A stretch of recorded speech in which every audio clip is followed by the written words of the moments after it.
So in today's video, I'm going to talk about the shamanic technique of dismemberment. It's a state of mind.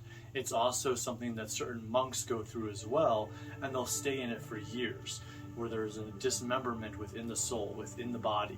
Now, this is not the physical dismemberment of the body, but it is within the psyche, and within the internal body, within the emotional and mental bodies, as well as within other layers of ourselves.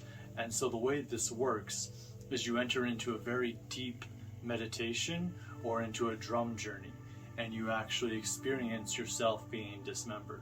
Now, there's a lot of advantages to this technique, and why is it important? Why do people do it? And so I'm going to break down what actually happens during that meditation, and then the benefits you gain out of it. But it's a dismemberment of your ego, a dismemberment of your emotional and mental bodies. And so for myself, I went into this drum journey, and as I went into it, what people will experience is actually in the vision of their body being torn apart or being crushed, or in my case, I drowned in a river. I was way deep into a river and I sank down, down, down. And then as I was at the bottom, parts of me began to dissolve into the water. And I was broken apart by the current of the water, the dissolvation of the water. And then those parts of me were floated off into the ocean. Now there's a process called remembering, where you come back together. So you get pixelated out, just dismembered, and then you come back together. And what's going on during this time while you're dismembered is that you have bits and pieces of your ego floating around, but there's a level of not caring about some of the more mundane things of life. You may stop brushing your hair, you may not shower as much, you may not take the best care of your eating habits, or you may not be as super connected with some of their friends, or social engagements don't seem that exciting to you, or certain things that you thought mattered a lot to you float away. And so this process goes on for as long as you feel it's necessary. You become dismembered, and then you can be remembered at any time through another drum journey or transcendental meditation. It's usually led by a practitioner that leads you into it, or it can be done in various other ways with a drum journey and transcendental. Those monks that have done it a lot of times, or others that have worked with shamanic energy, have done it a few times, can bring themselves into that state through their own drum journey or deep meditation, and then remember themselves when necessary. For me, I was guided by a teacher both into the dismemberment and into the rememberment. Now, she just did a drum journey, and she just drummed for me the entire time, but let me know what to expect, and led me down into dealing with what we call Waskar, the keeper of the lower realm. Now that's a different thing. If you want me to make a video about the lower realm, the upper realm, and the middle realm in Quechuan traditions, I'd be happy to. Just let me know down in the comments below. But moving on with this dismemberment, so during it, the aspects that don't really serve, or the people that don't really serve, don't stand out to you as much. And so during my dismemberment, I found myself not really caring so much about a lot of social engagements. I found myself with certain friends, I just couldn't handle small talk anymore. I just couldn't handle those levels of it.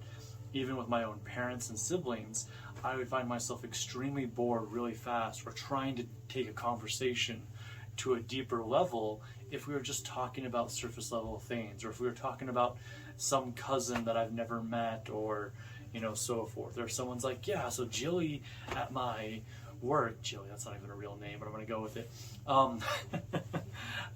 Jilly at my work is like this, and she does this. Or if people are like, yeah, this guy cut me off in traffic, and then blah blah blah happened, and it's if there was no real substance to the conversation, if there was no real either lesson or deep concern to have for them, if they were just talking to talk, kind of mental massaging themselves, I just didn't care, and I was very disengaged.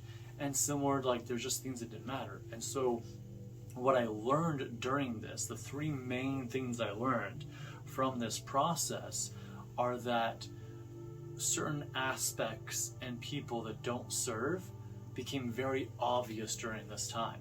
And I was able to hone in on what parts did care and what parts that do matter in my life. As well as while your ego is dismembered, you still have an ego, but there is parts of it that you realize. And I believe with the ego you have the harmonic part and you have the disharmonic part, you know. And so like the ego, I fully believe, is like a horse that like until you befriend it, you're just being drugged through the mud while you're trying to hang on to this wild stallion. And then once you befriend it, you get to ride the stallion, and it takes you places, and you can give it direction, and it listens, and you work together. But there's the disharmonic ego, which is the part that doesn't normally serve us. This is the part where, you know, we do things that lead to regret, or we give into cravings, or our past stories, you know. There's the whole thing that could go down there about the disharmonic ego. But so I learned a lot of the aspects of myself that were disharmonic ego, and things that I did really care about, you know, I connected with, you know, even the concept of like growing my business, or certain friends that mattered a lot to me, or, you know, the fact of like I enjoy certain activities like going for hikes, camping, or my dogs, like I love them, or like my wife was very important to me. It's like things that were truly important to my heart stuck out and stood and stayed, you know, and like even during this dismemberment. And so when I went through my remembering process, so I spent an entire year dismembered, a little longer, but about a year dismembered. And what I learned on the way back was that the ego does matter, and it does help, and it gives us a lot of direction. And more we befriend the ego, we connect with it. Now, I do believe there are ego disillusions, but this whole concept of killing the ego, destroying the ego, is a very disharmonic, masculine way of thinking about it. And if you weren't meant to have an ego, why would we be born with one? And so that's the concept I want to drive in here, is befriending the ego. I learned was a huge thing, and I'm still working on that.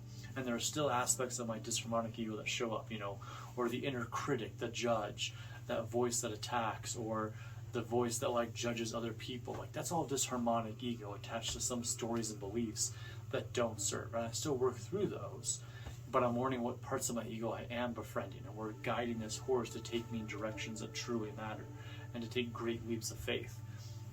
Now, I also realized during this time that there's a level of like what matters most in life is whatever I choose matters most in life. Because in this dismembered state, there's so much stuff that I realize are connected to stories, or things that society tells us that they matter, or that people that grew up with us, or like influences we had, or parents or school leaders tell us matter. And then so like this concept, or this collective concept of like, oh, this matters in life because of ... you know, like really think about that. The things that matter most to you in your life, why do they matter to you? Where does that story come from that they matter? And it doesn't have to be some great grand divine, like maybe it is. Maybe you had an angel come down and tell you that this was important, or maybe you had a dream that really stuck with you, and that's why you're on the path that you're on for your life purpose. Or maybe, you know, you're friends with certain people because they make you feel good. As well as there's the level of like, because I want to, because I choose to, you know, like someone that's a pro athlete, like a pro football player, you know, they play football because they give fun doing it. They enjoy the game. And why? Because they want to. It does something to them, they enjoy it, but there's also they chose that path. Same as like a dancer, or an artist, or even a mechanic, or a construction worker, someone that if they're happy in their line of occupation, it's because they chose it and they want to. And I know I'm picking things that are just occupation. This goes to relationships too.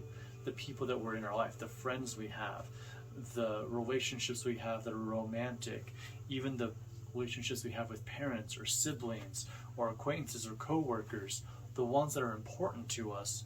Why are they important to us? It's probably because they make us feel a certain way, or we feel a certain way around them. And there's also a desire of like, because I want to. And so that's the biggest lesson I took away from this, is that whatever I decide matters in this life, whatever I deem is the highest level of importance, is. Like what matters most in this life is whatever I choose to matter most in this life. So hope that helps you out. Just wanted to share this amazing experience with you. If you want to learn more about dismemberment, I'll probably make a longer form video about it, like almost podcast style or soulcast style, and I can go into it. But hope you're having a great and awesome day. And if you got value out of this or value out of any of the other videos I've watched, please do like and subscribe. That actually really helps me. It helps get this message out to more people and helps them connect with it more. It helps spread the culture of love, if you will, as well as also it matters to me. It makes me feel good, and it also lets me know that I'm helping people. And so by liking and subscribing lets me know that this video meant something to you, and also allows that message to get spread to others. So alright, peace and love, keep being your awesome selves. Namaste, my friends.